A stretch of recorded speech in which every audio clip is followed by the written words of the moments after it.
Apakah dulu ketika bayi lahir itu langsung minta handphone? Enggak. Siapa yang mengenalkan handphone kepada dia?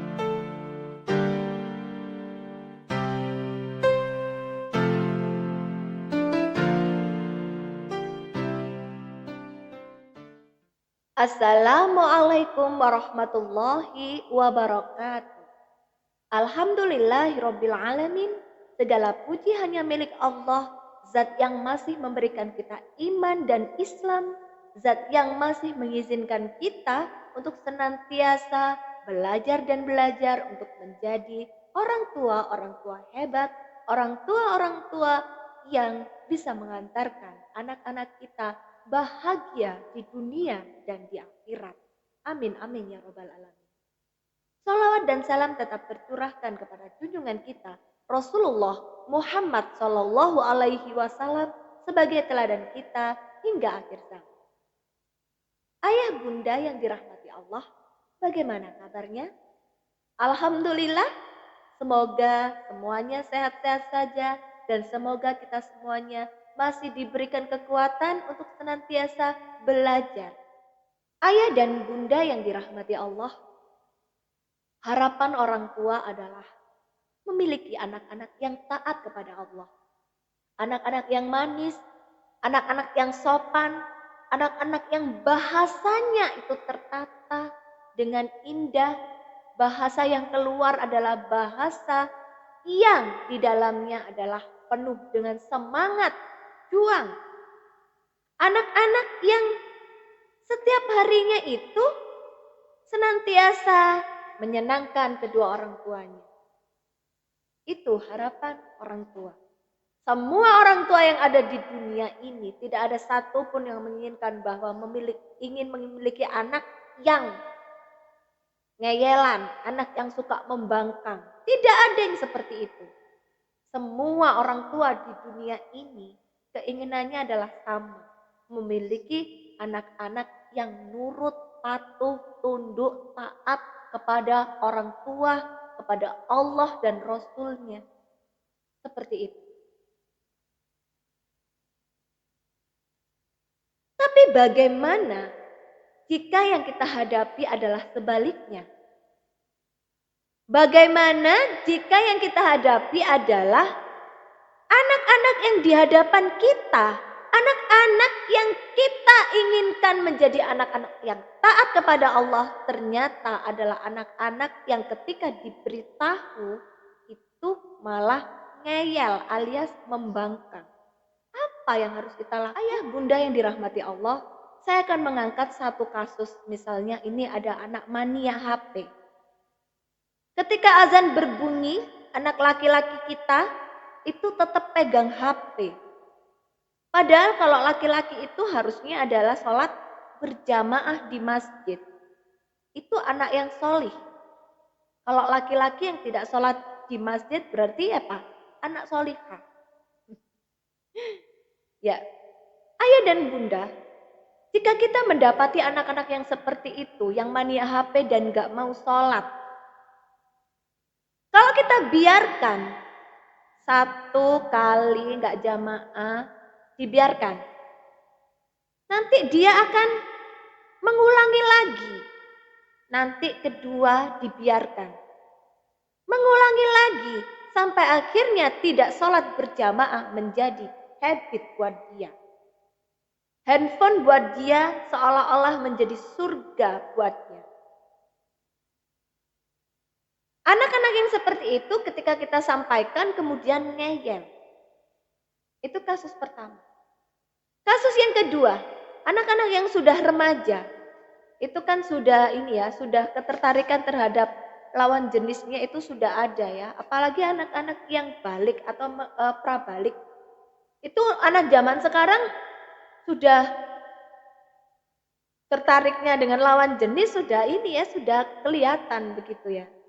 Anak-anak yang seperti itu, misalnya ketika kita tahu bahwa dia terlibat cinta dengan lawan jenisnya, alias pacaran, sementara dia masih sekolah.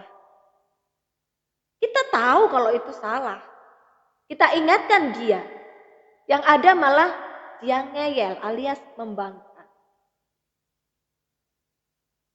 Ada lagi kasus mungkin, ini anaknya yang agak dewasa begitu ya, mungkin sudah balik begitu ya. Kewajiban seorang perempuan ketika berada di kehidupan umum adalah memakai jilbab, menutup aurat, memakai khimar, mengulurkan jilbab. Tapi ternyata kita tahu anak kita tidak seperti itu. Dia keluar rumah dengan membuka tutup tutup kepalanya, misalnya membuka khimarnya. Dia sudah tidak berjilbab lagi, tidak memakai khimar. Kita sampaikan, "Nak, ini salah." Apa yang terjadi? Dia ngeyel alias membangkang.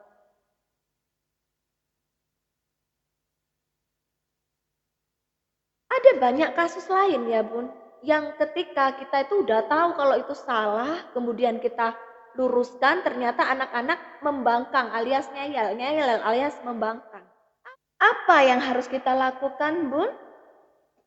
Yang pertama adalah jangan terlalu fokus dulu pada kesalahan. Tapi fokuslah untuk introspeksi diri. Kebanyakan para orang tua ini kalau melihat anaknya itu mendapatkan masalah, seolah-olah yang salah itu adalah anaknya. Tapi apakah pernah para orang tua itu introspeksi, bercermin? Sudahkah selama ini saya itu sudah benar memberikan pendidikan kepadanya? Tentang anak-anak yang maniak HP, sudahkah saya memberikan pendidikan yang baik pada dia sejak dia masih batita, sejak dia masih balita, sejak dia masih Masih kecil dulu. Apakah dulu ketika bayi lahir itu langsung minta handphone? Enggak. Siapa yang mengenalkan handphone kepada dia? Kita. Kalau dia sudah menjadi mania handphone, berarti itu kesalahan siapa? Jawabannya sudah tahu. Yang kedua, kalau misalnya dia itu tidak bisa menepati waktu, misalnya ada panggilan azan, dia tidak segera berangkat ke masjid. Jangan dulu disalahkan anaknya, salahkan dulu orang tuanya. Apakah pada saat pembentukan masa-masa pembentukan jati dirinya itu dia itu sudah pernah diingatkan tentang akidah? Apakah akidahnya sudah beres? Tentang kewajiban dia. Apakah kita sudah pernah menyentuh itu? Bunda bisa melihat video pertama kami ya di channel ini, membentuk kepribadian anak. Di situ ada jawabannya. Apakah kita sudah pernah melakukan itu? Jika belum, maka siapa yang salah? Anak-anak. Iya, introspeksi itu penting ya Bun. Penting banget. Apalagi ketika kita menghadapi anak-anak yang sudah remaja kemudian berpacaran. Kita mau menyalahkan anak-anak langsung. Mau menyalahkan gitu. Sementara kita nggak pernah ngontrol apa yang dia lihat setiap hari. Lawang yang dilihat itu adalah drama-drama Korea yang pacaran Bun. Yang masuk dalam pikirannya setiap harinya itu. Lalu kita menginginkan anak-anak yang jauh dari pergaulan bebas. Gak mungkin gitu kan. Kita gak pernah mengontrol apa yang dia konsumsi setiap hari. Tapi kita menyalahkan dia. Maka yang pertama kali kita salahkan itu adalah siapa? Kita. Kembali lagi pada kita kalau mau introspeksi. Anak-anak kita itu seperti apa yang kita didik. Kalau kita belum pernah mendidiknya, belum pernah memberikan sentuhan-sentuhan naluri keagamaan kepada dia dan ternyata dia itu melenceng, maka jangan salahkan dia dulu, tapi salahkan diri kita sendiri. Ayah dan bunda yang dirahmati Allah, setelah kita cukup untuk introspeksi diri, maka dudukkan anak-anak kita. Minta waktunya dia sebentar saja untuk bicara dengan kita. Rumusnya ketika berhadapan dengan anak-anak adalah jangan pernah keluar kalimat marah. Kenapa nggak boleh marah, Bun? Karena kalau kita marah-marah, dia bukannya malah mendekat pada kita, tapi malah menjauh. Mama iki ngomong apa, talayoyo. Mungkin dia akan menggerutu seperti itu. Bunda sudah nggak pernah dekat dengan dia. Dekat mau ngandani tok, marah-marah. Kalau itu yang dilakukan oleh bunda atau marah-marah yang dilakukan oleh bunda, jangan salahkan anak-anak kalau dia malah tidak betah di rumah. Buatnya rumah malah seperti neraka. Justru yang di luar sana itu yang bisa memberikan kenyamanan buat dia. Apakah bunda rela anak-anak kita itu justru nyaman di luar sana? Yang kita nggak tahu di luar sana itu dia itu bersama dengan siapa. Iya kalau di luar sana dia ngumpul dengan anak-anak yang akhirnya ngaji. Anak-anak yang suka dengan hafalan Quran. Anak-anak yang dekat dengan masjid. Kalau dia dekat masjid. Kalau misalnya dia di luar sana malah sama anak-anak yang ternyata nasibnya sama dengan anak panjenengan. Kurang perhatian di rumah dan suka dimarahi di rumah. Yoklop akhirnya. Anak-anak yang seperti itu biasanya ini sudah pergaulannya itu sudah jauh dari apa yang kita harapkan. Ayah dan bunda yang dirahmati Allah, ajaklah dia diskusi. Bangun komunikasi yang baik dengan dia. Dudukkan. Jangan marah-marah, diskusi yang baik. Sampaikan kepada dia bahwa apa yang dia lakukan ini salah, Nak. Yang benar adalah begini. Ini salah, Nak. Ini kurang tepat, Nak. Yang benar adalah begini. Ayah dan bunda yang dirahmati Allah, setelah dia diajak diskusi, ada langkah yang tepat lagi yang harus panjenengan ambil, yaitu libatkan anak-anak itu pada sebuah kajian. Kalau anak-anak yang masih kecil, libatkan dia pada kajian anak-anak. Ada nggak di tempat panjenengan? Libatkan dia di kajian anak-anak. Kalau sudah remaja, libatkan dia pada kajian remaja. Gak ada ya Ustazah. Cari, minta tolong pada ustadz-ustadz yang ada di sana. Minta tolong pada ustazah-ustazah yang ada di sana. Di tempat panjenengan. Insya Allah mereka bisa membantu. Mengumpulkan putra-putri panjenengan pada tempat, pada kajian-kajian yang bisa membentuk kepribadian anak-anak.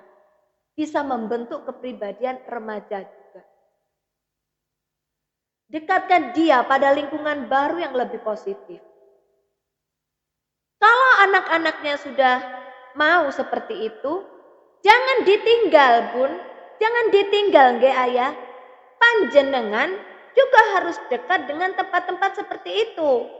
Jadi panjenengan juga harus dekat dengan kajian-kajian orang tua. Bukan anaknya aja yang ngaji, tapi orang tuanya juga. Kalau misalnya yang bermasalah adalah salah satu anggota keluarga kita, maka seluruh anggota keluarga yang lain juga harus kompak mendukung bagaimana cara supaya perilaku yang nggak benar itu jadi benar. Dan supaya anak tersebut sudah tidak ngeyelan. Jadi semuanya harus kompak. Semuanya harus melakukan kekompakan itu. Bagaimana cara memberikan kekompakan? Yaitu memberikan perhatian yang penuh. Jangan sampai dia lepas. Misalnya anak-anak yang suka mania HP begitu ya. Maka dialihkan pada aktivitas yang lain dan itu bisa membuat anak tersebut melupakan yang namanya HP. Kalau misalnya nggak bisa melupakan, dia bisa mengurangi porsinya sedikit demi sedikit. Jadi anggota keluarga yang lainnya juga harus berperan. Tapi bagaimana Ustazah, wong semua yang ada di rumah juga pegang HP? Iya, sekarang kan pandemi ya. Jadi semua memang kajian lewat HP, sekolah lewat HP, bahkan arisan ibu-ibu juga lewat HP begitu ya. Ya memang dunia hari ini adalah dunia yang dibuat seperti itu. Karena nggak mungkin kan kita ketemuan langsung begitu ya. Nah, yang seperti itu juga ada porsinya. Kalau misalnya seorang bapak melihat, mendengarkan kajian, anaknya dilibatkan, diikutkan. Dia tidak memiliki aktivitas sendiri, misalnya main game sendiri seperti itu. Jadi pilih, bisa dengan memilih dengan bisa memilih kajian virtual yang bisa dinikmati bersama. Beda usia ya. Ya anak-anak dikumpulkan sama anak-anak ibunya itu ngalah gitu loh. Ayah bunda yang dirahmati Allah. Jika semua langkah-langkah tadi sudah kita lakukan, kita sudah diskusi dengan anak-anak, dan ternyata anak-anak itu sudah ngerti gitu. Tapi ternyata masih ngeyel. Walah mama, wong iku ibunya Ustadz itu loh, nggak pakai kerudung ya nggak apa-apa. Mama lo repot dewe. Nanti yang dosa ya aku sendiri. Misalnya seperti itu. Berarti dia tahu kalau dia itu apa? Salah. Alah mama, sholat itu loh urusannya masing-masing. Sholat itu nomor 2 mah. Yang pertama adalah syahadat. Ya benar, itu rukun Islam. Ya, kalau ada anak-anak yang masih ngeyel kayak gitu pun, keluarkan senjata bunda. Senjatanya apa? Pisau. Bukan toh ya. Keluarkan senjata bunda, katakan kepada nak, bunda sudah menyampaikan apa yang menjadi kewajiban bunda. Kalau kakak masih membangkang, masih nggak mau sholat, atau masih nggak mau menutup aurat, itu berarti kakak sudah tidak taat lagi pada Allah. Jadi urusannya itu adalah antara kakak dengan Allah.